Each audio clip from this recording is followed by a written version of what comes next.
எங்க அத்தை வந்து ரெட் ஹில்ஸ்ல இருக்காங்க. அவங்க அடிக்கடி நான் பக்கத்துல இருக்க சிறுவாபுரி முருகன் போயிட்டு வந்தேன், சிறுவாபுரி முருகன் போயிட்டு வந்தேன் அப்படின்னுவாங்க.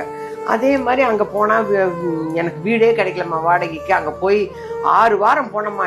5ஆவது வாரத்துலயே எனக்கு நல்ல வீடு கிடைச்சிருச்சு. நாங்க வீடு கிடைக்கிறதுக்கெல்லாம் முருகரை கேக்குறாங்களே. நானு அத மனசுல ஒரு கிண்டலா நினைச்சுக்கிட்டு இருந்தேன்னு வச்சுக்கோங்களேன்.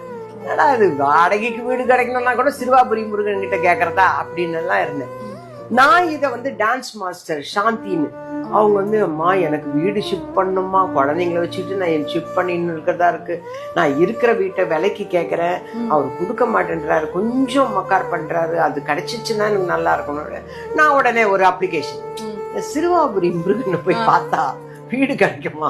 நான் சொல்றேன் வீடு கிடைக்குமா? எங்க அத்தை அப்படி சொல்லுது, நீ வேணா ட்ரை பண்ணி பாருங்க, அது எங்கம்மா இருக்கு, ஏதோ ரெட் ஹில்ஸ் தாண்டின்னு சொல்றாங்க, நீ அதுக்கப்புறம் விசாரிச்சு போய்க்கோ அப்படின்னு.